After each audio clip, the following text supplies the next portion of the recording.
කතංසු ලබතේ පඤ්ඤං ප්‍රඥාව කෙසේනම් ලැබගම්ද? ආයුබෝවන් ඔබ සෑම සිළු දිනාටම පින්බර සුබ දවසක් පින්බර සුබ උදෑසනක් වේවා කියලා සෙත්පතමින් ආශිර්වාද කරමින් අදත් ආරම්භ කරන්නේ මේ ආකාරයට ප්‍රඥාවේ හෝරාව කතංසු ලබතේ පඤ්ඤං. ප්‍රඥාව ලබා ගන්නේ කෙලෙසද? සදහවතුනි, ඔබ මේ ලෝකයේ සමාජයත් සමග එකට එක්ව කටයුතු කරනකොට අන් අයගේ ජීවිතවලට ඔබ පිළිතුරක් වන්න. ඇයි එහෙම කියන්නේ? මිනිස්සුගේ ජීවිතවලට කොච්චරනම් ප්‍රශ්න ඇති වෙනවද? මිනිස්සුන්ගේ ජීවිතවල දැවෙන තැවෙන ප්‍රශ්න කොච්චරනම් තියෙනවද?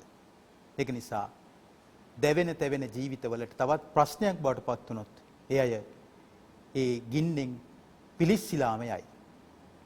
ඒක නිසා ධර්මයෙන් ආලෝකයක් වෙන්න, ජීවිතේට යහපත් පිළිතුරක් බවට පත්වන්න බුදුරජාණන් වහන්සේ පවා සිදු කළේ එයමයි.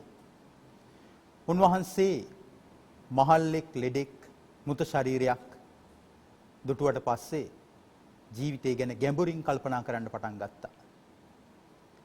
මේ තරුණකම වියපත් වීමෙන් අවසන් වෙනවා නම්, මේ නිරෝගීකම රෝගී වීමෙන් අවසන් වෙනවා නම්, මේ ජීවත් වීම මරණයෙන් අවසන් වෙනවා නම් හැම දිනම ඉන්නේ ප්‍රශ්නයක. මේ ප්‍රශ්නයට පිළිතුරක් සොයාගෙන තමයි උන්වහන්සේ මහා කැපකිරීමක් කොට රාජකීය සුඛ විහරණ වලට සමුදීලා අබිනික්මන් කළේ. මේ ප්‍රශ්නවලට පිළිතුරක් හොයාගෙන තමයි අපගේ මහා බෝධිසත්වයන් වහන්සේ දුෂ්කර ක්‍රියාවල යෙදුනේ. උන්වහන්සේ සම්බුද්ධත්වයට පත් වෙලා ප්‍රශ්න තුල ඉන්න දෙව් මිනිස් ප්‍රජාවට පිළිතුරක් වීම පිණිසමයි උන්වහන්සේ ගම් නියම් ගම් සිසාරා සැරිසරා වැඩම කරමින් ඒ අයට අමා ධර්මයේ නම් වූ පිළිතුර ලබා දුන්නේ. බුදුරජාණන් වහන්සේ ලබා දීපු පිළිතුරෙන් ලෝකේ දෙව් මිනිසුන් බොහෝ දෙනෙක් තමන්ගේ ජීවිත සදා කාලයටම සුවපත් කරගත්තා. සතර අපායට වැටෙන නොදී සුගති රැකවරණය සලසා ගත්තා. අපායට වැටෙනම පාරේ ගිය අය බොහෝ දෙනෙක් ඒ අපා දුකින් අත් මිදුණා. ඒක නිසා අපිත් උත්සාහ ගත යුත්තේ කෙනෙකුගේ ජීවිතයට ආලෝකයක් වීමයි.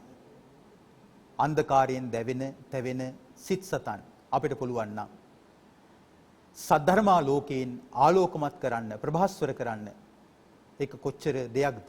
ඒක නිසා ඔබට ඒ කාරණයක් දැනුවත් කරමින් අපි අද දවසට නියමිත සූත්‍ර දේශනාවට මේ ආකාරයට පිවිසෙමු. ඉතින් ඒ පිණිස අද දවසේදීත් මේ පින්වන්ත පින්බර උදෑසනේදී මෙම ධම්සභා මණ්ඩපයේට වැඩම කරමින් වැඩ සිටින කොළඹ 7 ශ්‍රී සම්බෝධි මහා විහාරාධිපති බෞද්ධ මාධ්‍යාලයේ ගරු සභාපති අපගේ කල්යාණ මිත්‍රයන් වහන්සේ වන පූජනීය බොරලන්දේ වජිරඥාන ස්වාමින් වහන්සේව নমස්කාර පූරකව සාදු නාදනම්වා පිළිගනිමු. සාදු සාදු සාදු. තෙරුවන් සරණයි ස්වාමීන් වහන්සේ. තෙරුවන් සරණයි ස්වාමීන් වහන්සේ. ස්වාමීන් වහන්සේ බෞද්ධ මාධ්‍යාලය ආරම්භ කරලා මේ එළඹෙන 30 වනදාට වසර 13ක් සපිරෙනවා. ඉතින් ඒ වසර 13 සංවත්සරයට සමගාමීව සිදුවෙන පින්කම් මාලාවක් ස්වාමින් වහන්සේගේ අනුශාසකත්වයෙන් බෞද්ධ මාධ්‍යාලයේ අධ්‍යක්ෂකවරු අපේ වැඩසටහන් නිෂ්පාදක තරුණ දරුවන් විසින් සංවිධානය කොට තිබෙනවා. ඉතින් ඒ පිළිබඳව ස්වාමීන් වහන්සේ අපි වැඩසටහන අවසානයේදී කතා කරන්නට ඉඩ තබා ගනිමින් අද අපි අපේ මාතෘකාවට මෙසේ පිවිසෙමු. ස්වාමීන් වහන්සේ සංයුක්ත නිකාය අපි මේ දිනවල කතා කරන්නේ ගාථා සහිත සූත්‍ර දේශනා මාලාව. සගහත කියන්නේ ස්වාමීන් වහන්සේ ගාථා සහිත කියන අදහස ඉන්නේ. එතකොට දෙවියන් විසින්ම ඇවිල්ලා අහපු ප්‍රශ්න අදහස් වලට බුදුරජාණන් වහන්සේ නල වග්ගයේදී පිළිතුරු දී වදාළ අපූර්ව දේශනා මාලාව තමයි අපි මේ විදිහට කතා කරමින් සිටින්නේ. ස්වාමීන් වහන්සේ ද නල වර්ගයේ අවසාන සූත්‍ර දේශනාව කතා කරන්නට තිබෙන්නේ අරඤ්‍ය සූත්‍රය. එහෙම. අරණ්‍ය මුල් කොට වදාළ දේශනාව. අපි ඒ ගැන කතා කරමු ස්වාමීන් වහන්සේ. අවසරයි. එහෙමයි. ගෞරවනීය පූජනීය මහා සංඝරත්නයන් අවසරයි. වාසනාවන්ත පින්නතුනි, අපේ කල්යාණ මිත්‍රයන් වහන්සේ කැලණි අජිත් ස්වාමීන් වහන්සේ සීපත් කළා වගේ අද දවසේ අපිට සාකච්ඡා කිරීමට තිබෙන්නේ සංයුත්ත නිකායේ දේවතා සංයුත්තේ සගතක වර්ගයේ අද මේ නල වර්ගයේ තියෙන අවසාන ගාථාව, අවසාන සූත්‍ර දේශනාව. අරඤ්‍ය සූත්‍ර දේශනාව තමයි අපි සාකච්ඡා කිරීමට බලාපොරොත්තු වෙන්නේ. නිරන්තරයෙන්ම ස්වාමීන් වහන්සේලා ධර්ම දේශනා සඳහා මාතෘකා කරගන්න ඉතාම වටිනා සූත්‍ර දේශනාවක් තමයි මේ අරඤ්‍ය සූත්‍ර දේශනාව. ඉතින් මේ අරඤ්‍ය සූත්‍ර දේශනාව තුළින් සාකච්ඡාවට බඳුන් කරන මේ ධර්ම කාරණා ඊටාම මනවින් අපේ භාග්‍යවතුන් වහන්සේ දේශනා කළා. ඉතින් මෙතෙන්දි සිද්ධ වෙන්නේ සංවාදයක් දේවතාවෙක් සහ ලෞතර බුදුරජාණන් වහන්සේ අතර. ඉතින් ගාථාවකින්ම තමයි අදහස ප්‍රකාශ කරන්නේ දේවතාවා. ගාථාවකින්ම තමයි, ගාථා යුක්මයකින් තමයි බුදුරජාණන් වහන්සේ ධර්මයේ කරුණු දේශනා කළා තියෙන්නේ. දේවතාවා භාග්‍යවතුන් වහන්සේට මතක් කළා ඒකමන්තං තිතහකෝසා දේවතා භගවන්තං ගාථා යජ්ජ භාසී. එකත් පසක සිටි දේවතාවා භාග්‍යවතුන් වහන්සේ සමීපේ මේ විදිහට සැලකනවා. අරඤ්ඤේ විහරන්තානං සන්තානං බ්‍රහ්මචාරිණං ඒක භත්තං භුඤ්ජමානං කේනවන්නෝ පසීදති. වනෙහි වසන එක්වේලේ ආහාර වළඳන සාන්ත බ්‍රහ්මචාරීන්ගේ වර්ණය කවර හේකින් පහදීද? ඒ කියන්නේ වනාන්තරයේ අරණ්‍ය ගතව ගුණපුරණ භික්ෂුන් වහන්සේලා එක වේලක් ආහාර වළඳමින් බ්‍රහ්මචාරීව වාසය කරනකොට මේ ස්වාමීන් වහන්සේලා බොහොම ලස්සනයි. ඒ වගේම සාකච්ඡා කරනකොට බොහොම ප්‍රසාදයේ එළවණු සුළුයි. ආශ්‍රය නිශ්‍රය කරනකොටත් ඒ ආකාරයෙන් සතුටු සාමීචීව, ඒ වගේම අන්‍යෝන්‍ය වශයෙන් බොහෝම සහයෝගයෙන් තමයි කටයුතු කරන්නේ. ඉතින් දේවතාවා විශේෂ ලක්ෂණයක් දැක්කා. එතකොට දේවතාවා දේවත්වයට පත් වුණාට පස්සේ ඒ දිව්‍ය ලෝකයේ තියෙන දිව්‍ය ශරීරවල තියෙන සෝභමාන බව නේද? ඒ සෝභමාන බවත් එක්ක කල්පනා කළා එක වේලක් ආහාර වළඳලා. දැන් දේවතාවෙක් ඒ දිව්‍යාත්භාවයත් එක්කනේ, ඒ තියෙන සැප සම්පත් එක්කනේ, ආහාර පානත් එක්කනේ මේ සංසන්දනය කිරීම කරන්නේ. එහෙමයි. නේද? එහෙමයි. එතකොට දැන් දේවතාවා බැලුවා දිව්‍ය ලෝකයේ සහ අනිකුත් මනුෂ්‍ය ලෝකයේ ජීවත් වෙන මනුෂ්‍යයන් වගේ නෙවෙයි භික්ෂුන් වහන්සේලා මේ විදිහට අරණ්‍යගතව අඩු පහසුකම් සහිතව, ඒ වගේම ආහාර වේල අතරින් එක ආහාර වේලක් අරගෙන, උදේවරුේ ගන්න ආහාර වේල අරගෙන කොහොමද මේ විදිහට ශරීර ස්වභාවයෙන් සෝභමාන වෙලා ඒ විදිහට වර්ණ සම්පත්තියෙන් යුක්තව බොහොම සතුටින් ගත කරන්න කියලා. ඒ ප්‍රශ්නයට ඒ ගැටලුවට පිළිතුරු ලබා දෙමින් භාග්‍යවතුන් වහන්සේ මේ විදිහට මතක් කළා. අතීතං නානුසෝචಂತಿ නප්පජප්පන්ති නාගතා පච්චුපන්නේන යාපෙන්ති තේනවන්නෝ පසීදති. තවත් ගාතාවක් සඳහන් වෙනවා. අනාගතප්පජප්පාය අතීතස්සානුසෝචනා ඒතේන බාලා සුස්සන්තේ නලෝව හරිතෝලුතෝති. මෙතෙන්දි සඳහන් වෙනවා ඒ ස්වාමින් වහන්සේලාගේ ස්වභාවය. ඒ ස්වාමින් වහන්සේලා අතීතය ගැන ශෝක කරන්නේ නැහැ. ඒ වගේම නොලත් දේ ගැන අනාගතයේ නොලත් දේවල් ගැන නැවත ප්‍රාර්ථනා කරන්නේ නැහැ. ඒ වගේම මේ පවත්නා දෙයින් යැපෙනවා. වර්තමානයේ තුල යැපෙනවා. ඒයින්ම ශරීර වර්ණයෙන් සෝභමාන වෙනවා. ඒ වගේම උපමාවක් බුදුරජාණන් වහන්සේ ඊළඟ ගාථාවේ දේශනා කළා. නොලත් දේ ගැන පැතීම් පතන අය, ඒ වගේම ඉක්ුත් දේ ගැන අතීතය ගැන ශෝක කරන අයගේ ස්වභාවය හරියට, ඒ වගේ බාලයන්ගේ ස්වභාවය හරියට ලා දඬු බටදණ්ඩක් වගේ, බටදණ්ඩක් අවුවේ දැම්මහම වියලෙනවා වගේ, හැකිලිලා යනවා වගේ ඒ ජීවිතවල තියෙන ස්වභාවය පෙන්눔 කරන බව ඒ විදිහට බුදුරජාණන් වහන්සේ දේශනා කළා. එහෙමයි.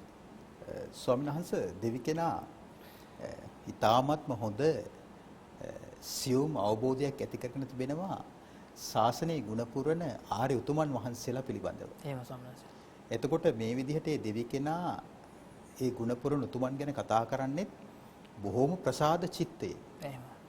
දෙවි කෙනා අහන්නේ ස්වාමීන් වහන්සේ අරන්නේ වාසය කරමින් උදේ වරුවේ විතරක් දානේ වළඳන. එහෙම. එතකොට අරණ්‍ය වාසයේ ඉන්නවා දෙවි කෙනාට පෙනෙනවා. උදේ වරුවේ විතරක් වළඳනවාත් පෙනෙනවා. එහෙම සම්මත. ශාන්ත විහරණ තියෙන කියන්නේ කර්කස ජීවිත නැහැ. එහෙම. සංකීර්ණ නැහැ. එහෙම. ජීවිතය හරිම ශාන්තයි. අරණ්‍ය වාසය කරනවා, එක වේලෙන් යැපෙනවා, කර්කස නොමැති ශාන්ත ජීවිත ගත කරන. මෙතන මේ කර්කස කියලා කියන්නේ අරණ්‍ය වාසය ඇතැම් විට කර්කසයි. එහෙම. උන්වහන්සේලා හදවතින් අහිංසකයි. එහෙම. ප්‍රතිපත්තියෙන් බලවත්. යේ සුප්පයුත්තා මනසා දල්ලේන. එහෙම සම්මත. හිතින් අහිංසකයි, පිළිවෙතින් බලවත් උන්වහන්සේලා. ශ්‍රාවක මහා සංඝරත්නය. එතකොට මේ බ්‍රහ්මචාරීන් වහන්සේලාගේ හැඩරුව මෙච්චර ලස්සන උනේ කොහොමද? උන්වහන්සේලා මෙච්චර මේ අඩු පහසුකම් වලින් යැපිලා අරන්නේ ඉඳලා එක වේලක් වළඳලා උන්වහන්සේලා මෙහෙම හැඩ උනේ ලස්සන උනේ කුමක් නිසාද ස්වාමීන් කියලා අහන්නේ. එහෙම සම්මත. එතකොට ස්වාමීන් වහන්සේ මේ ගුණ පුරන කෙනාව පෙනෙන ලෝකයට නෙමෙයි පෙනෙන්නේ. නොපෙනෙන ලෝකයට පේන්නේ. එහෙම සම්මත. දැන් අපි හිතනවා රහස් තියෙනවා කියලා. එහෙම. ඇත්තටම ස්වාමීන් වහන්සේ ලෝකේ රහස් නැහැ. අපි හිතන සිතිවිල්ලක් පාසා ඒක තේරුම් ගන්න පුළුවන් ආර්ය උතුමන් වහන්සේලා ඉන්නවා. එහෙම සම්මත. අනුන්ගේ හිත දැක ගන්නට පුළුවන් උතුමන් වහන්සේලා. එහෙම. එහෙම නැත්නම් ඇතැම් අය ඉන්නවා ස්වාමීන් වහන්සේ මේ ඇතැම් දෙවිවරු දෙවියන්ට මිනිස්යාගේ ජීවිතයේ මේ අභ්‍යන්තරය සිතිවිලි දහරාව ගලන ආකාරය මැනවින් පෙනෙනවා. එහෙම. එහෙනම් අපි රහස් තියනවා කියලා කවට දෙවියන්ට රහස් නැහැ. එහෙම. තමසේ ඒ වගේම අපේ සිතිවිලි යම රජුරවන්ටත් පෙනෙනවා. එහෙම. අපාය යම රජුරවන්ට පෙනෙනවා අපි මොනවද හිතන්නේ කියලා. එහෙම. ඒ විතරක් නෙමෙයි ස්වාමීන් වහන්සේ. අපගෙන නිරන්තරයෙන්ම වද වෙන කෙනෙක් ඉන්නවා. එහෙම. අපිත් එක්ක නිරන්තරයෙන්ම පසුපසින් ඉන්න කෙනෙක් ඉන්නවා. එහෙම. ඒ තමයි මාරයා. එහෙම. මාරයා ස්වාමීන් වහන්සේ හැම නිතරම අපේ සිතිවිලි හඳුනගෙන අපි යන දිශාව ගැන ලොකු අවධානයකින් ඉඳලා අපි යන්නේ විමුක්තිය දිශාවට නම් මාරයා ශනිකව ක්‍රියාත්මක වෙලා දිශාව වෙනස් කරනවා. ඒක තමයි ලෝකයේ ස්වභාවය. එතකොට ස්වාමීන් වහන්සේ මේ දෙවි කෙනා ස්වාමීන් වහන්සේලා ගැන පැහැදිච්ච ආකාරය අරණ්‍ය වාසය කරනවා. උදේ වරුවේ විතරක් එක වේලක් දානේ වළඳනවා. ශාන්ත විහරණයන්ගෙන් යුක්තව ඉන්නවා. හැබැයි උන්වහන්සේලා අඩු පහසුකම් තිබ්බත් හරි ලස්සනට හැඩට ඉන්නවා. එතකොට ස්වාමීන් වහන්සේ බුදුරජාණන් වහන්සේ පිළිතුරු දෙන්නේ උන්වහන්සේලා අතීතය ගැන ශෝක කරන්නේ නැහැ. එනසම් අතීතය ගැන ශෝක කිරීමක් අවිද්‍යාසහගත හිතක තියෙනවා. අපි කතා කළ යුත්තේ ස්වාමීන් වහන්සේ මේ අතීතයේ අපි ශෝක කරන්නේ මොන වගේ දේවල් කල්පනා කරමින්ද කියලා අපි කතා කරමුකෝ පළමුව. එහෙම සම්මත. දැන් ඇත්තටම භික්ෂුන් වහන්සේලාගේ පැත්තෙන් ගත්තාම දැන් අතීතේ නම් බුදුරජාණන් වහන්සේගේ ධර්මාන කාලේ ස්වාමීන් වහන්සේලා ඒකට එක වේලයි දානේ වළඳන්නේ.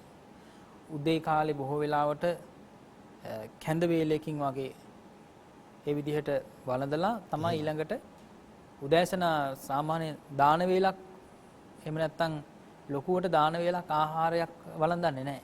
එහෙමයි. කැඳ වේලකින් වගේ තමයි යැපෙන්නේ නේ සම්මත. ඒ වගේම ඊළඟට පාසිවුරු දරාගෙන පින්ඩපාතේ ගෙයින්යට වැඩම කරනවා. එහෙමයි. ඒ විදිහට තමයි සාමාන්‍ය උදේ කාලේ මේ ආහාර වැළඳීම කියලා කියන එකට එහෙම නැත්නම් ඒ ප්‍රත්‍යපහසුකම සලසා ගන්න කටයුතු කරන්නේ. ඒ කියන්නේ සදහැවතුන් මොනවා පූජා කරයිද දන්නේ නැහැ. කටුක දෙයක් වෙන්න පුළුවන්, ප්‍රණීත දෙයක් වෙන්න පුළුවන්. එහෙම. අග්‍ර භෝජනයක් වෙන්න පුළුවන්. එහෙම.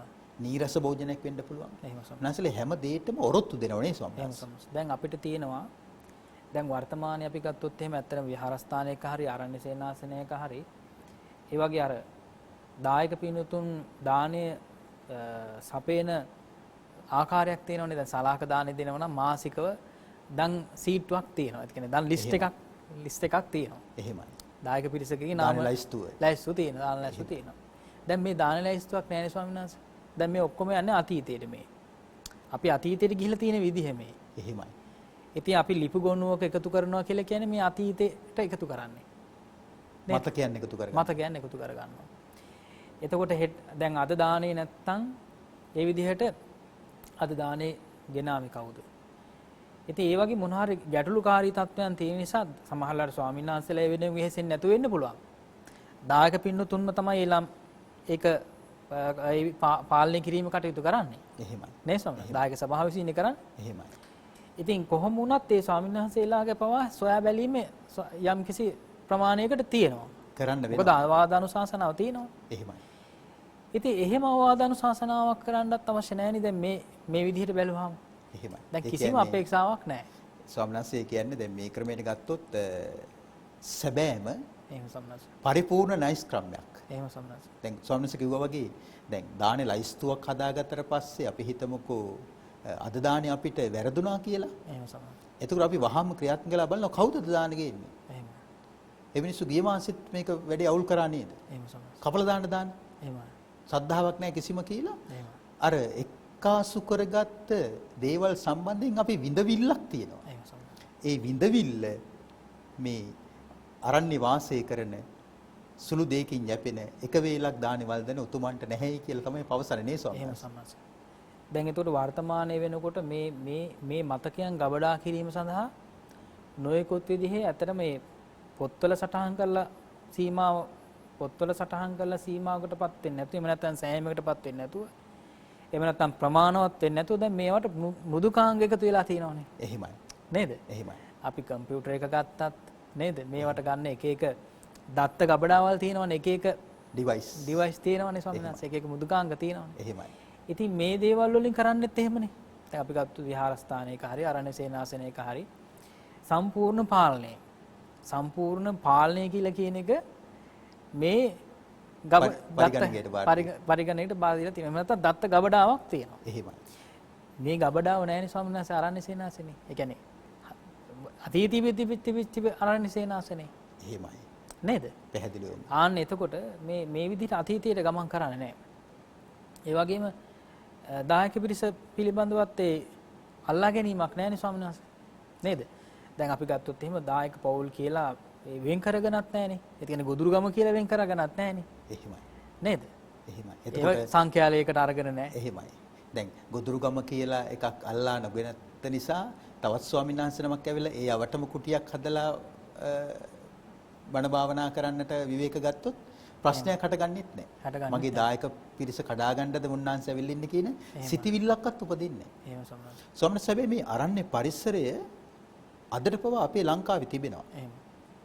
දැන් ස්වාමීන් වහන්සේ බොහෝ විට වර්තමානයේ වෙලා තියෙන්නේ වික්ෂුන් වහන්සේලාට සදහැවතුනගේ ඉල්ලීමට සැපයීම ලබා දෙන්නට සිද්ධ වෙලා තියෙනවා. එහෙම සම්මාන. ඒතර ඉල්ලුමට සැපයීම දෙන එකක් තමයි සාමාන්‍යයෙන් වර්තමාන පැවිදි ජීවිතය තුළ බොහෝ විට තිබෙන්නේ. එහෙම සම්මාන. නමුත් මේ ජීවිතය තුළ ඉල්ලුමට සැපයීමක් නැහැ ස්වාමීන් වහන්සේ. එහෙමයි. දැන් අපි ගත්තොත් ලග්ගල වගේ මහා වනාන්තර ගත්තොත් එහෙම සම්මත. අපිත් වරින් වර කලින් කල ඒ අරන් ඇසුරු කළා තියෙන නිසා අපිට අත්දැකීම් තිබෙනවා. නිමල වාරන්නේ සම්මත. නිමල වාරන්නේ. එහෙමයි ස්වාමී. අපි ගත්තොත් එහෙම දැන් ඔය බලංගොඩක් තියෙනවා ස්වාමීන් වහන්සේ තංජන් තැන්න කියලා. එහෙම. බලංගොඩ තැන්න කියලා කියන්නේ. එහෙම. ඒ ස්වාමීන් වහන්සේලා ඇතැම් විට කිලෝමීටර 5න් 5 10න් 10 15න් 15 ඈත කුටිවල ඉන්නේ. ඒ කියන්නේ ස්වාමීන් වහන්සේ නමකට ස්වාමීන් වහන්සේ නමක් මුණ ගැහෙන්නෙත් ඇතැම් විට උපෝසත කර්මය කරන දවසට දවස් 14කට 15ට වතාවක්. ඇතැම් විට සංඝ කර්මයක් කරන අවස්ථාවක ඇතැම් විට සංඝයාගේ විශේෂ අවස්ථාවක තමයි ස්වාමීන් වහන්සේලා එකට එකතු වෙන්නේ. එහෙම සම්මත. ඒ එකතු වීම ඒක ස්වාමීන් වහන්සේ වචනයෙන් ප්‍රකාශ කරන්න බෑ සංස ඒ තරම් ඒක හරි ගැඹුරුයි අద్భుතයි. ඒ තරම් ඒක අසිරිමත්. එහෙම සම්මත. ඒ සංඝයාගේ හුදකලා ජීවිත. එහෙම සම්මත. තවත් විදිහකින් දැන් අතීතය ගැන කතා කරනකොට පින්නතුනේ අපි බුදුරජාණන් වහන්සේ දේශනා කළා අතීතය ගැන කරන අය සාමාන්‍යයෙන් මේ ඒ අය හැඬීමට ලක් වෙන අවස්ථා එහෙම නැත්නම් ඒ වගේ අවස්ථාවකට එළඹුණාට පස්සේ මේ නොයෙක් වෙලාවට මේ ජීවිතේ පුරාවටම හඬන්නට වෙන අවස්ථාවලදී එහෙමයි. හැඬීම වැළපීම මේ විදිහට සිද්ධ කරනවා. සමහරවිට ජීවිතේ පව නැති කර ගන්නවා. ජීවිතය පිළිබඳව ශෝක කරනවා. ශෝක කරනවා නේ සම්නස්. අපි ගත්තොත් එහෙම දැන් දුක් උපදින කාරණා ටික බැලුවම නැත්නම් බුදුරජාණන් දේශනා කරන්නේ දුක් කට්ටලයක් නේද? එහෙමයි. එතකොට ඉපදීම දුකක් හැටියට ජරාවටපත් වෙන එක දුකක් හැටියට එහෙමයි. ව්‍යාධියට එහෙම නැත්නම් ලෙඩ රෝග හැදෙන එක දුකක් හැටියකට තවත් පැත්තකින් කැමති දේවල් නොලැබීම නේ සම්නස්. ප්‍රේයන් Tamanට නැති වෙලා තමන්ව අතහැරලා තමන්ව දාලා ගිහිල්ලා නැත්නම් ජීවිතයෙන් සමුව අරගෙන එහෙමයි. අප්‍රියන් හා එක් වෙන එක නේද? මේ විදිහට සංකිට්ඨෙන් පංච උපාදානස්කන්ධා කියලා මේ විදිහට ඒ දුක් සියලුම දුක් හකුලවලා බැලුවහම පංචස්කන්ධයම දුකයි කියලා බුදුරජාණන් දේශනා කළානේ. එතකොට මේ කියන මේ විශේෂයෙන්ම කැමති දේවල් නොලැබීම ඒ වගේම තමයි ප්‍රියයන්ගෙන් වෙන්වීම කියලා ගත්තාම එහෙමයි නේ සම්මත. එතකොට ප්‍රියයන්ගෙන් වෙන්වීම කියලා කියනකොට ඒ ප්‍රියයන්ගෙන් වෙන් වුණාට පස්සේ ඒක ගත වෙන්නේ අතීතයටනේ එතකොට. එහෙම. සංස ප්‍රියයන් කියන්නේ කවුද කියලා අපි ටිකක් කතා කළ යුතුයි. එහෙම සම්මත. දැන් මව්පියන් ප්‍රියයන්. එහෙම. අමනාප වුණාට පස්සේ මව්පියන් පවා අප්‍රියන් බවට පත් වෙනවා. එහෙම. තමන්ගේ ස්වාමියා එහෙම. ප්‍රියයන්. එහෙම. ස්වාමියා තමන්ව අත්හැරලා ගියාට පස්සේ අප්‍රියන්. එහෙම. ප්‍රිය භාර්යාව. එහෙමයි. ප්‍රිය ස්වාමිපුරුෂයා කියලා නේ කියන්නේ. එහෙමයි. එතකොට බිරියන්. එහෙම. බිරියන් ප්‍රියයන්. එහෙම. බිරිය අකටයුතුකමක් කරලා තමන්ව දාලා ගියාට පස්සේ ඒ බිරියම අප්‍රියන් බවට පත් වෙනවා. එහෙම සම්මත. ඔන්න දරුවන් නැතුව ඉන විවාහයේ. එහෙම. දැන් ඒතර අනිත් අය අහනවා බබාලා නැද්ද තාම? එහෙම. තාම දෙන්නත් එක්ක තනිකඩව ඉන්නද හදන්නේ? එහෙම. ওই විදිහට. කොහොම හරියන්නේ නැහැ බබාලා හදන්න ඕන කියනවා. එහෙම. ඔන්න දරුවෝ ලැබෙනවා. දරුවෝ ලැබුණාට පස්සේ දරුවන්ට ඇලෙනවා. එහෙම. ඒ ඇලීමත් එක්කම දුක් කඳුළු සාගරයක්. එහෙම. එහෙම නැත්නම් දරුවෝ උපදිනවා. මන්ද මානසික දරුවෝ. එහෙම. දෘශ්‍යාබාධිතයි, ශ්‍රව්‍යාබාධිතයි. විවිධ ශරීරයේ අඩුපාඩු වලින් සමන්විතයි.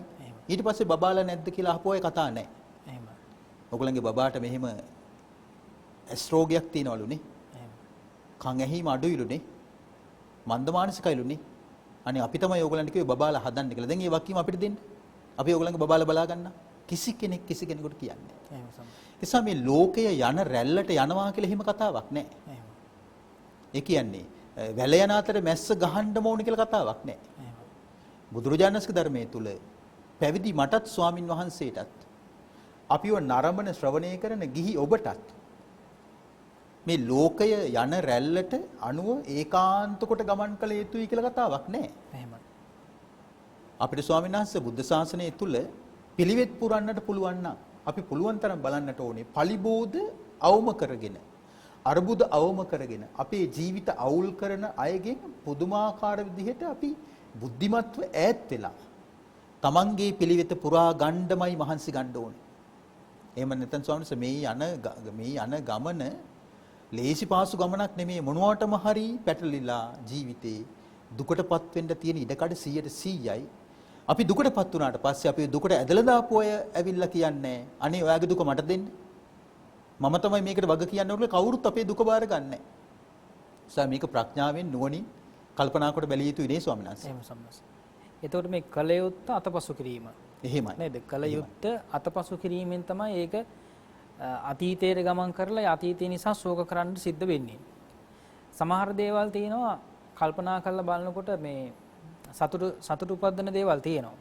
කියන්නේ අතීතය ගැන හිතනකොට සතුටු දේවල් තියෙනවා. එහෙමයි. හිතන්නට සිනහ පහළ වෙලා දැන් තනියෙන් වුණත් කල්පනා කරගෙනකොට සිනහ පහළ වෙලා එහෙම තියෙනවා. සමහර දේවල් කල්පනා කරනකොට කල්පනා කරගෙන ඉද්දිම හිත බර වෙනවා. හිත බර වෙනවා, අඬා වැළපෙනවා. එහෙමයි. කඳුළු හැලෙනවනේ. එහෙමයි. නේද? එක පැත්තකින් බුදුරජාණන්සේ දේශනා කළා මේ යස්සසු මුකෝරෝදං විපාකම් පටිසේවති කියලා. එහෙමයි. මේ සම්නස. එහෙමයි. ඒ කියන්නේ යම් කිසි දෙයක් කරලා දුක් වෙන්න සිද්ධ වුණා නම්, අඬන්න සිද්ධ වුණා නම් ඒ දේවල් නැවත කරන්නට එපා කියලා බුදුරජාණන් සිද්ධ. නැතන් කම්මං කතං සාදු. එහෙම සම්නස. යංකත්වා නේ ස්වාමීනි. එහෙම තියෙන්නේ. එහෙම සම්නස. එතකොට මේ අඬන්න සිද්ධ වෙනවා නම් යමක් ඒක සිද්ධ කරන්න එපා කියලා කියනවා. දැන් අපි ගත්තොත් එහෙම ජීවිතේ සාමාන්‍ය හිතන්න පුළුවන් අපි කවදාවත් මේ අඬන්නේ නැහැ කියලා. දැන් අදිෂ්ඨාන කරගෙන ඉන්න පුළුවන් මං අඬන්නේ නැහැ කියලා. එහෙමයි. නේ ස්වාමීනි. එහෙමයි. නමුත් මේ අවස්ථාවට එළඹෙනකොට අඬන්නට සිද්ධ වෙනවා. දැන් පහුගිය කාලේ ස්වාමීන් වහන්සේ මේ අපේ තරුණ මහත්මෙක් වියෝ වුණා. එදා දවසේ වියෝ වෙන දවසේ ඒ පවුලේ පිරිස කතා කරගෙන ඉඳලා තියෙන්නේ ධර්මානුකූලව කතා කරගෙන ඉඳලා තියෙන්නේ හදිසියේ දැන් අපේ අතරින් කවුරු හරි මිය ගියොත් එහෙම කොහොමද අපි හිත හදාගන්නේ කියලා. එහෙමයි. එහෙම කතා කර ඉඳලා පුංචි වෙලාවයි ගියේ. තමාගේ සමීපෙම හිටපු සහෝදරයෙක් නැති වුණා. එහෙමයි. එතකොට හිත හදාගන්න බැරි වුණා ස්වාමීන් වහන්සේ. දැන් මේ ධර්ම සාකච්ඡා කර හිටියා කතා කර හිටියා. නමුත් ඒක දරා ගන්න බැරි වුණා. ඉතින් ඒ වෙලාවේ තමයි කල්පනා කළේ. පසුව තමයි කල්පනා වුණේ අපේ හිත තාම අපි හදාගෙන නැහැ කියලා. එහෙමයි. නේ ස්වාමීන් වහන්සේ. මේ මට්ටමට හිත හදාගෙන නැහැ කියලා. එහෙමයි. ස්වාමීන් වහන්සේ මට මතක් වෙන්නේ සත්ත්‍ය ජටිල සූත්‍රය. එහෙම ස්වාමීන්. සත්ත්‍ය ජටිල සූත්‍රයේදී බුදුරජාණන් වහන්සේ දේශනා කරන්නේ ආපදාසුකෝ මහරජ තාමෝ වේදිතබ්බෝ. එහෙම. කෙනෙක් කරදරයටපත් වෙන්න ඕන කියනවා ඒ කෙනාගේ මානසික වීරිය බලන්න. එහෙම. මානසික වීරිය කියන එක ස්වාමීන් වහන්සේ ඇඟේ පතේ මස් පිඩු වලින් බලන්න බෑ. හැමේ පාටෙන් බලන්න බෑ. එහෙම. හුදෙක් ලෞකික අධ්‍යාපන සුදුසුකම් වලින් බලන්න බෑ. එහෙම. තමන් අරුබුදයකට ප්‍රශ්නයකට මැදි වෙන්න ඕනේ. තමන් මානසිකව කොච්චර වීරියවන්තයෙක්ද දුබලෙක්ද කියලා බලා ගන්න. එහෙම සම්මත. එක පැත්තකින් මේක විපාක වාරයක් නේ නේද? එහෙමයි. එක පැත්තකින් අඬන්න සිද්ධ වෙන කාරණා. එහෙම නැත්නම් දුක් වෙන්න සිද්ධ වෙන කාරණා. දැන් එහෙම අවස්ථාවකදී දුක් වෙන අවස්ථාවකදී ශාරීරික මානසික ස්වභාවය නිසා මේ ශාරීරික සිදුවෙන ක්‍රියාවලියක් නිසා ශරීරයේ සිද්ධ වෙන පරිවර්තනයක් නිසා මේ බුදුරජාණන් දේශනා කළා දැන් මේ උපමාවෙන් හරියට මේ ලා බට දණ්ඩක් අවුව දැම්මහම එයා අවු රස්නෙට ඉක්මනින් වේලලා යනවා. හැකිල්ලා යනවා. එහෙමයි ස්වාමීන් වහන්සේ.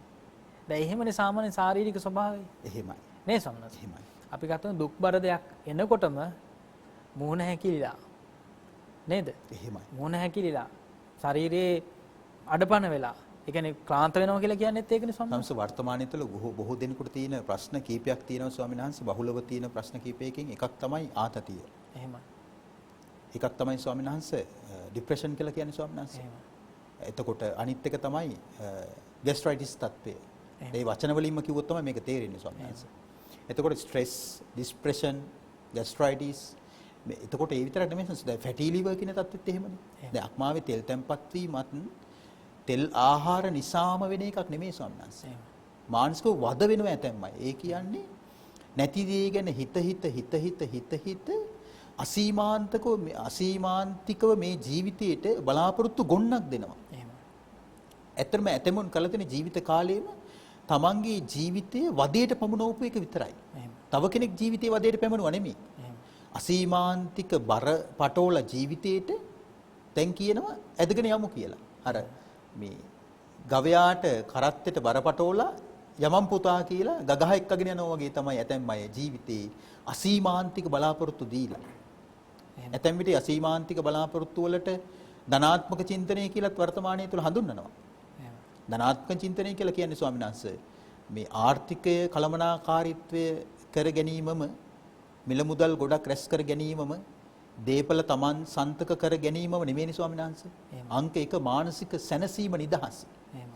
යම් දෙයකින් මානසික සැනසීම නිදහස ඇහිරෙනවා නම් එහෙම දේවල් ලෝකයාට කුමකටද ස්වාමීන් වහන්සේ?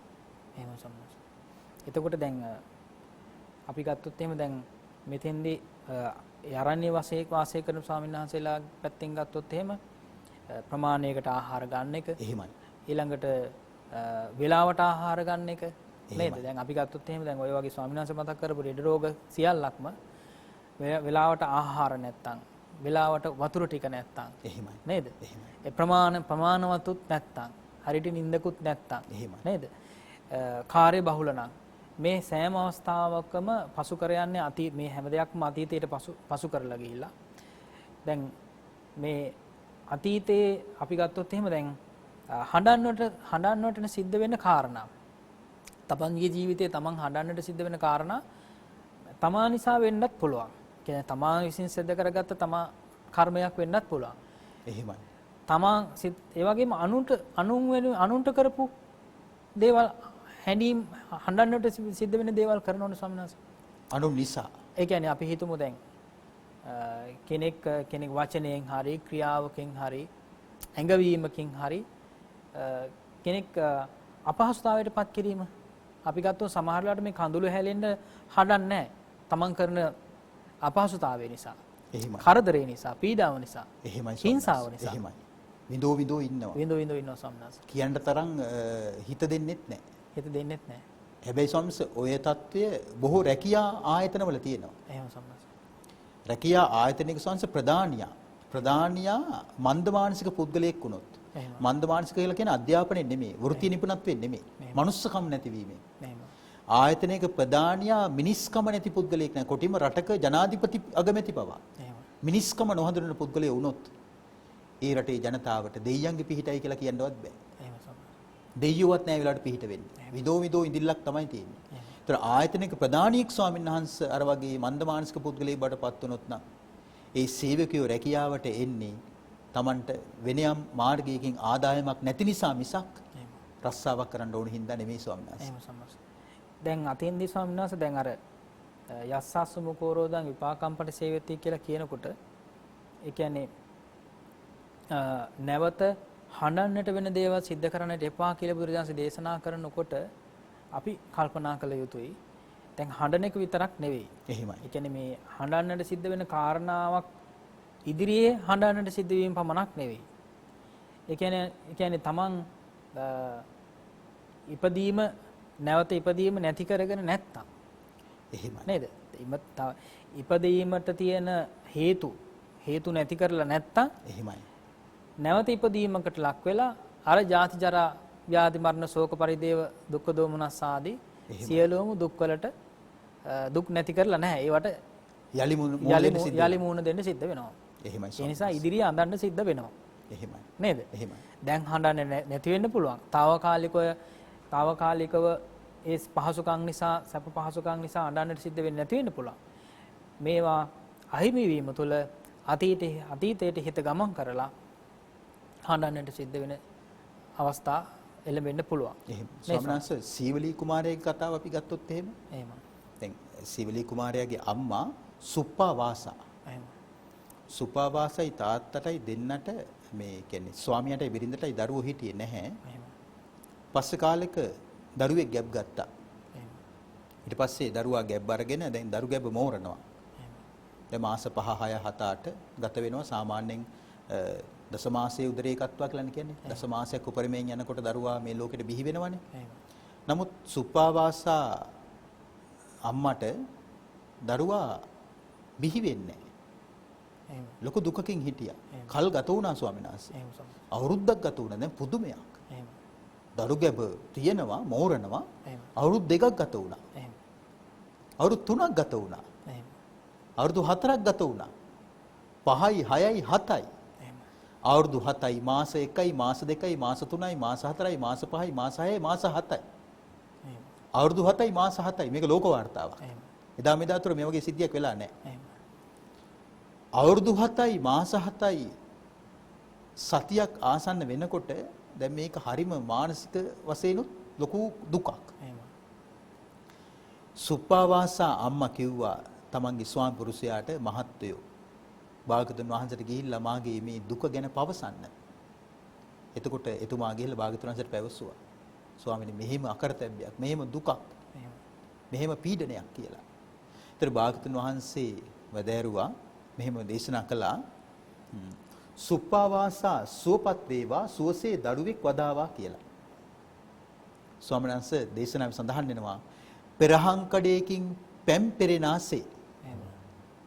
ඒ සම්බුදු බල අදිෂ්ඨාණයෙන් සම්බුදු බල සත්‍ය ක්‍රියාවෙන් සුප්පාවාසා සුවසේ දරුවෙක් බිහි කරා කියනවා. එහෙම. දැන් දරුවාට වයස කීයද? අවුරුදු 7ක බබෙක්. එහෙම. දැන් අවුරුදු 7ක දරුවෙක්. එහෙම. එතකොට මේ සතුටට සුප්පාවාසා උපාසිකාවටයි තාත්තටයි දෙන්නට ඕන වුණා බුද්ධ ප්‍රමුඛ මහා සංඝයාට දන් දෙන්න. බුදුරජාණන් වහන්සේ ආරාධනා කළා භාගතුන් වහන්සේ ආරාධනා පිළිගත්තා. ඊට පස්සේ ස්වාමින් වහන්සේ බුදුරජාණන් වහන්සේ ප්‍රමුඛව සාරිපුත්ත මොග්ගල්ලාන ආදී ආර්ය උතුමන් වහන්සේලා දාණයට වැඩම කළා. දැන් දන්පෙලේ වැඩ ඉන්නවා. එහෙම. එතකොට අර දැන් අලුත ඉපදිච්ච දරුවා කවුද මේ? සීවලී කුමාරයා. එහෙම. සීවලී කුමාරයා ගිහිල්ලා සාරිපුත්තයන් වහන්සේ සමග දැන් හොරතල් බස් පවසනවා. එහෙම. එතකොට මේක දැකලා සුප්පාවාස අම්මට පුදුමාකාර සතුටක්. එහෙම. ඒතර බුදුරජාණන් වහන්සේ මේ සිද්ධිය දකිනවා. මේ සිද්ධිය දැකලා එතන තව සිද්ධියක් වෙනවා. සාරිපුත්තයන් වහන්සේ අහනවා සීවලී කුමාරයාගෙන් කොහොමද බබු සුවෙන් ඉන්නවද? එතකොට මේ සීවලී කුමාරයා කියනවා දැන් අවුරුදු 7ක පුංචි දරුවානේ. එහෙම. ස්වාමීනි මොන සැපයක්ද? අවුරුදු 7ක් ලේ කලයක් ඇතුළේ කිව්ව හිටියේ. එහෙම. කළුවර කාමරයක් ඇතුළේ ලේ වලින් පිරිච්ච කලයක් ඇතුළේ අවුරුදු 7ක් දුක් විඳ කිව්වා. එහෙම. ඒක තමයි සුරතල් බස් කියලා කියන්නේ. එහෙම. ඒතර භාගතුන් වහන්සේ දැන් සාරිපුත්තයන් වහන්සේ සමග දැන් කතා කරනකොට සීවලී කුමාරයා අම්මට පුදුමාකාර සතුටක්. එහෙම. ඒතර මේ අම්මාගේ සෙනෙහස ගැන භාගතුන් වහන්සේට මෙහෙම හිතුණා. අසාතං සාත රූපේන පිය රූපේන අප්පිය. දුක්ඛං සුඛස්ස රූපේන පමාද මතිවත්තති. අමිහිරි දේනවා කියන මිහිරි ස්වરૂපයෙන්. අසාතං සාත රූපේන පිය රූපේන අප්පිය. අප්‍රිය දේ එන්නේ ප්‍රිය ස්වરૂපයෙන් කියනවා. දුක්ඛං සුඛස්ස රූපේන දුක එනවා. සැප ස්වરૂපයෙන් ඇවිල්ලා පමාද මතිවත්තති. චතුරාර්ය සත්‍ය ධර්මය අවබෝධ නොකරපු දුෂ්ප්‍රඥාව දුකටපත් කරවනවා කියනවා ස්වාමීන් වහන්සේ. මේ ගාථා පවසනකොට සුප්පාවාසාට පුදුමාකාර විදිහට මේ සිහිය උපදුණා. ඇයි එතුමිය සෝතාපන්න ආර්ය ශ්‍රාවිකාවක්. සිහිය උපද්ද ගත්තා. ආයි දරුවෝ ඕනේ නැහැ කිව්වා. භාගතුන් වහන්සේ මේ වගේ දරුවන්ට යලි කැමතිද? එහෙමයි ස්වාමීනි. 7ක් වුණත් කමක් නැහැ කිව්වා. දැන් මේ විඳපු දුක එහෙම් පිටිම අමතකයි. දැන් මිනිස්සුන්ගේ ජීවිතවල ඔහොම තමයි හැම ජීවිතේම. දැන් අපිට ස්වාමීන් වහන්සේ මේ වෙනකොට නිරේ දුක අපි දන්නේ නැහැ. නිරේ හිටපු දුක දන්නේ නැහැ. තිරිසන් සත්තු වෙලා දුක් විඳ කාලේ අපි දන්නේ නැහැ. පෙරේතයෝ වෙලා සෙමසොටුවත් නැති කාලේ අපිට මතක නැහැ. අපි සතර ආපායේ වැටිච්ච දුක අමතක කරලා තමයි මේ ජීවිතයේ තියෙන දේවල් වලට මේ ගහ මරා ගන්න. මේ ජීවිතයේ මේ ස්ථාවරත්වයක් හොයාගෙන යන්නේ. නමුත් බැලින්නම් මේක එහෙම් පිටිම කටුක දුක්ඛිත අමිහිරි භව ගමනක් සංසාර ගමනක් නේ ස්වාමීන් වහන්සේ. ඉතින් එතකොට අතීතය ගැන ශෝක කිරීම පිළිබඳව නොයෙකුත් විදිහේ කතා ප්‍රවෘත්ති අපේ බණ පොතේ සඳහන් වෙනවා. එහෙමයි. ඉතින් මේ කතාව තමන්ගේ කතාවක් කරගන්නට ඕනේ. එහෙමයි. සියලුම කතන්දර අපේ තමන්ගේ අත්දැකීමක් බවට පත් කරගන්නට අවශ්‍යයි. ඉතින් ඒ අනුව බැලුවාම අතීතය ගැන හිත හිතානම් ශෝක කරන්නේ. ඒ කියන්නේ අපි බැලුවොත් එහෙම තමන් කැමති දේවල් මුල් කරගෙන, ඒ කියන්නේ ලෝභය නිසා, තණ්හාව නිසා, රාගය නිසා යම් කිසි අඩුපාඩුවක් යම් කිසි ආකාරයකින් සිද්ධ වුණා නම්, ඒ කියන්නේ සමහර වෙලාවට පංච දුස්චරිත නිසා වෙන්න පුළුවන් නේද? එතකොට සත්තු මැරුවා නම් එහෙමයි. ඒවා ඒ පිළිබඳව අතීතයට ගිහිල්ලා කල්පනා කරන්න පුළුවන්. ඒ සම්මත. ඒකම සොරකම් කිරීමක් පිළිබඳව පසුතැවෙන්න පුළුවන්. එහෙමයි. ඒ වගේම කාමයේ වර්ධව හැසිරීමක් පිළිබඳව එහෙමයි. පසුතැවෙන්න පුළුවන්, දුක් වෙන්න පුළුවන්. ඒ වගේම ගත්තොත් එහෙම බොරු කීම පිළිබඳව පසුතැවීමක් ඇති වෙන්න පුළුවන්. ඒ වගේ අත්දැකීමක්.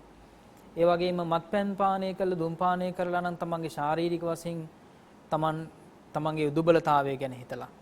දැන් අපි කතා කරන්නේ දැන් මේ සෝභමාන ශරීරයක් ගැනනේ. එහෙමයි. නේද? එහෙමයි. ඉතින් මේ සෝභමාන ශරීරයක් සම්පූර්ණයෙන් මේ ජීවිතේ නැති වෙලා වෙන්න පුළුවන් දැන්. මේ කියන්නේ කලින් තිබිලා මත්පැන් බීලා, දුම් පානය කරලා, වැහැරිලා. එහෙමයි. නේද? ඒ විදිහට වෙන්න පුළුවන්. එහෙමයි. ඒ රෝග පීඩාවකටපත් වෙලා වෙන්න පුළුවන්. මේ ආකාරයෙන් ශාරීරික වශයෙන්ුත් පීඩාවටපත් වෙනවා, මානසික වශයෙන්ුත් පීඩාවටපත් වෙනවා. ඒක අතීතය ගැන හිතලා පසුතැවීමකටපත් වෙනවා. ඉතින් ඒ නිසා තමයි බුදුරජාණන් දේශනා කළේ අතීතය ගැන ශෝක කරන්නට එපයි කියලා. නේද? ඒ වගේම අනාගතේ ප්‍රාර්ථනා කරන දේවල්. අනාගතේ ප්‍රාර්ථනා කරන දේවල්. දැන් විශේෂයෙන්ම පෘථග්ජන කෙනෙක්, මිත්‍යා දෘෂ්ටික කෙනෙක්, පෘථග්ජන කෙනෙක් සහ ආර්ය උතුමෙක් කල්පනා කරන විදිහ අනාගතය ගැන. එහෙමයි. එතකොට අන්‍යෝන්‍ය වශයෙන් එතකොට වෙනස් ආකාරයකින් තමයි හිතන්නේ. නේද? පරස්පරයි. අපි ගත්තොත් එහෙම මිත්‍යා දෘෂ්ටික කෙනෙක් කල්පනා කරොත් එහෙම අනාගත ප්‍රාර්ථනා මොනවද කියලා කල්පනා කළොත් එහෙම ඒ ප්‍රාර්ථනාව බුදුරජාණන් දේශනා කොට වදාළේ පින්තුනේ සසර ඒ ප්‍රාර්ථනාව කෙලවර කරන්න බැහැ කියලා. එතකොට නේද? ඒ කියන්නේ දුක් නැති කිරීමක් නැහැනේ. දුක නැති කිරීමක් නැති නිසා අනාගත ප්‍රාර්ථනාවල කෙලවරක් නැහැ. එහෙමයි. නේ සම්මත. එහෙමයි. ඒ වගේම එතකොට බෞද්ධයෙක් වුණත් පෘථග්ජනයි නම් ඒ පෘථග්ජන කෙනා කල්පනා කරන විදිය ලෞකික ජීවිතය සාර්ථක කර ගැනීම පිළිබඳව කල්පනා කරන විදිය දම් පින්කම් ආදී පින්කම් කිරීමෙන් පවා බලාපොරොත්තු වෙන දේවල්. එහෙමයි. බලාපොරොත්තු වෙන දේවල් සසර දිග්ගස්සන දේවල් වෙන්න පුළුවන්. එහෙමයි. නේද? සසර දිග්ගස්සන දේවල් වෙන්න පුළුවන්. ඒ ප්‍රාර්ථනාවල් එහෙම දේවල්. එතකොට මනුෂ්‍ය ජීවිත ලැබලා, දිව්‍ය ආත්මභාවයන් ලැබලා ওই විදිහට කල්පනා කරන්නේ. එහෙමයි. එහෙම ප්‍රාර්ථනාවන් වෙන්න පුළුවන්. ඒ වගේ මේ ජීවිතෙත් එහෙමයි. සියලුම සැප සම්පත් මේ ජීවිතේ වින්දනය කරලා තමයි අවසානයේදී නිවන් ප්‍රාර්ථනා කරන්නේ. ඉතින් ඒ නිසා මේ ප්‍රාර්ථනාවන් තුළ බුදුරජාණන් දේශනා කළානේ අර විශේෂයෙන්ම මේ කහවණු වර්ෂාවක් වැස්සත් සෑහීමකටපත් වෙන්නේ නැහැ කියලා. එහෙමයි. නේ සම්නස්. වස්තු හඹා යන මිනිස්සයා. එහෙමයි සම්නස්. නකහපන වස්සේන කියලා දේශනා කළානේ සම්නස්. එහෙමයි. එතකොට කහවණු වර්ෂාවක් වැස්සත් තමන්ගේ අවශ්‍යතාවයන් සම්පූර්ණ කරගන්න කිරීම පිළිබඳව සෑහීමකටපත් වෙන්නේ නැහැ කියලා කියන කාරණා. තවත් බලනවා අල්ලපු වෙටෙත් කහවණුවක් තියනවද මගේ කරගන්න පුළුවන් නම් කියලා. එහෙම සම්නස්. නේ සම්නස්. එහෙම සම්නස්. ඉතින් ඒ නිසා ඒ ප්‍රාර්ථනාවන් වල කෙරවරක් නැති නිසා එතින්දි සිද්ධ වෙන්නේ දැන් මේවා මේ අනාගත ප්‍රාර්ථනාවන් නොලැබීම නිසාත් එතකොට ඇති වෙන්නේ අර බටදණ්ඩට සිද්ධ වෙච්ච දේ. එහෙමයි. හැකිලීමක් තමයි සිද්ධ වෙන්නේ. එහෙමයි. නේ සම්නස්. ඒ කියන්නේ දැන් මේ බටදණ්ඩේ ස්වභාවය ස්වාමීන් වහන්සේ මේ ගිලිහිච්ච එකක් නේ. ඒ කියන්නේ කපලා දාපු බටදණ්ඩක් නේ. අනික අභ්‍යන්තර හරයකුත් නැහැ ස්වාමීන් අභ්‍යන්තර හරයකුත් නැහැ. නේ සම්නස්. එහෙමයි. එතකොට ඒ කියන්නේ අපි හිතමුකෝ ඒ පඳුරේ හරි ඒ සාකේ හරි ඒ දණ්ඩෙම හරි නැවත වර්ධනයක් සිදු වෙන්නේත් නැහැ. එහෙමයි. ඒ කියන්නේ ගිලිහිලා. එහෙමයි. නේද? එහෙම ගිලිහිච්ච අවස්ථානේ දැන් අපේ ජීවිතත් එහෙම ගිලිහෙන අවස්ථා තියෙනවා. අපි ගත්තොත් එහෙම හැමදාම අපේ දෙමාපියන් ළඟ අපිට ජීවත් වෙන්න බෑ. හැමදාම අපේ ගුරුවරු ළඟ අපිට ජීවත් වෙන්නත් බෑ. එහෙමයි. ඒ කියන්නේ ඒ ගිලිහෙන අවස්ථාව තියෙනවා. ඒ කියන්නේ දෙමාපියන්ගෙන් ගිලිහෙන අවස්ථාව තමයි අර බටදණ්ඩෙන් ගිලිහිච්ච අවස්ථාව. එහෙමයි.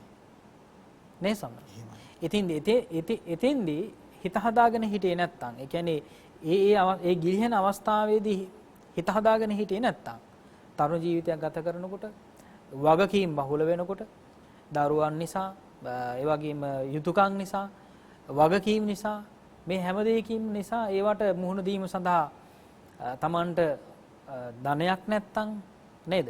ඒ වගේම ඒ පිළිබඳව දැනුවත් භාවයක් නැත්තම් උගත්කමක් නැත්තම් ලෝකයේ පිළිබඳව යම්කිසි වැටහීමක් නැත්තම් සමාජ පරිසරය පිළිබඳව එතකොට සමාජයේ ජීවත් වීම පිළිබඳව අත්දැකීමක් නැත්නම් අර බටදන්දට සිද්ධ වෙන දේ සිද්ධ වෙනවා. ස්වාමීන් වගේම මට මතක් වුණා මේකේ මෙහිදී ස්වාමීන් වහන්සේ විස්තර කරගෙන යනකොට කුද්දක නිකායේ සුත්ත නිපාතේ ජනා සූත්‍රයේදී හරි අපූර්ව ගාතාවක් මේ විදිහට විස්තර වෙනවා. මම ඒක සිංහල ටික කියන්නම්. මම මගේ යයි සිතාගෙන ශෝක කරත්මය අල්ලගත් සියලු දෙය සනාතන නොවෙත්මය. මම මගේ කියලා අල්ලගෙන තමයි ස්වාමීන් වහන්සේ අපි ශෝක කරන්නේ. හැබැයි මම මගේ කියලා අල්ලගත්ත කිසිම දෙයක් කිසිම ආකාරයකින් කිසිම මොහොතක කිසිම කාලයක ස්ථිර වෙන්නේ නැහැ. වෙනස් වන ලෝදහම හැමතැනම තිබෙත්මය. හැමතැනම තිබෙන වෙනස් වීමමයි කියනවා. දැක මෙලෙස ගිහි ගෙදර විසිය යුතු නොවෙත්මය. බුදුරජාණන්සේගේ අවවාද මේ අනිත්‍ය දුක්ඛ අනාත්ම කියන ත්‍රිලක්ෂණ ස්වභාවය දැකලා ගිහි ගෙදර ඉන්න එක තමයි කියන පුදුමයි. ඇයි මේ දුක් විඳ කඳුළු සලසල සුසුම් හෙලහෙල අපේක්ෂා භංග වෙමින් නේද නැති දේවල් හිතා දැන් ගිහි ගෙදරට මෙච්චරම ඇලුම් කරන එක තමයි පුදුමයි ස්වාමීන් වහන්සේ. ඒක නිසා උන්වහන්සේ පවසනවා දැක මෙලෙස ගිහි ගෙදර විසිය යුතු නොවිත්මය. ඒ කියන්නේ නිවන හොයාගෙන අබිනික්මන් කරන්න කියලා කියන්නේ හැකි අයට. හැකි අයට අපි ආරාධනා කරනවා අබිනික්මන් කරමින් විමුක්තිය සාධනය කරගන්නා හැටියට. ඒක නිසා ස්වාමීන් වහන්සේ අපි අපේ 13 වන සංවත්සරය පිළිබඳව ස්වාමීන් වහන්සේ මෙතෙන් සිට සුළු වේලාවක් සදහවතුමු දැනුවත් කරමු. එහෙම ස්වාමීන් වහන්සේ. පින්තුනේ බෞද්ධ රූපවාහිනී නාලිකාව ආරම්භ කරලා වසර 13ක් සම්පූර්ණ වීම නිමිත්තෙන් මේ මාස 30 වන දින විශේෂයෙන්ම අපේ නායක ස්වාමීන් වහන්සේ මේ ශාසනයට මේ ජාතියට අමිල නිමල සේවාවක් සිද්ධ කරමින් අපවත් වදාළ පූජනීය බෝධිසත්ව ගුණෝපේත දරණාගම කුසල ධම්මනායක ස්වාමීන් වහන්සේගේ උදාාර සිටිවිල්ලකට අනුව තමයි බෞද්ධ රූපවාහිනී නාලිකාව ආරම්භ වුණේ.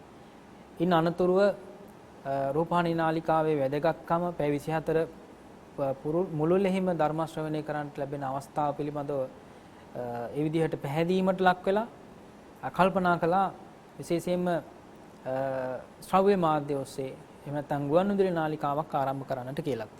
ඉතින් මේ ගුවන්විදුලි නාලිකාවේ විශේෂයෙන්ම වැඩසටහන් ඉදිරිපත් කිරීමේදී තාක්ෂණීය පැත්තෙන් ගත්තාම තාක්ෂණික කාර්යභාරයක් ගත්තාම ඒ වගේ විශේෂයෙන්ම වැඩි දුණු භාවයක් එහෙම නැත්නම් ඒ වගේ සංවර්ධනයක් අපි බලාපොරොත්තු වෙනවා නිරන්තරයෙන්ම. ඉතින් ඒ නිසා විශේෂයෙන්ම අපි බෞද්ධ ගුවන්විදුලි මැදිරි සංකීර්ණයේ විශේෂයෙන් ප්‍රධාන පාලක මැදිරිය ඇතුළු මැදිරි සංකීර්ණයේ අපි අලුතෙන්ම නිර්මාණය කරලා මේ මාස 30 වෙනිදා උදෑසන කාලේ විවෘත කිරීමට අපි සීල කටයුතු සංවිධානය කරලා තිබෙනවා. විශේෂයෙන් බෞද්ධ නාලිකාවේ ආරම්භක අවස්ථාවේදී එහෙම නැත්නම් ඊටාම වාසනාවන්ත සුරතකින් තමයි බෞද්ධ නාලිකාව ආරම්භ වුණේ. 30 වසරක් තිස්සේ පැවති යුද්ධෙහි නිමා කළ සේනාධිනායකයන් ලෙස කටයුතු කළ වර්තමාන අග්‍රාමාත්‍ය මහින්ද රාජපක්ෂ ශ්‍රීමතාණන්ගේ විශේෂයෙන්ම සුරතින් තමයි එදා දවසේ උදෑසන කාලේ මේ මැදිරි සංකීර්ණය විවෘත කිරීමට සීල කටයුතු සංවිධානය කළ තිබෙන්නේ. ඒ වගේම තමයි ඊට සමගාමීව මේ ඉදිරි මාස කිහිපය තුලම තවත් ඒ වගේ විශේෂ වැඩසටහන් පුණ්‍ය කටයුතු රාශියක් අපි සංවිධානය කළා තියෙනවා. ඒ අතර මේ පින්කමටම සමගාමීව එහෙම නැත්නම් මේ මාස 30 වෙනිදා සවස් භාගයේ තවත් සමාජ සත්කාරක වැඩසටහනක් හැටියට අපි සිද්ධ කරනවා.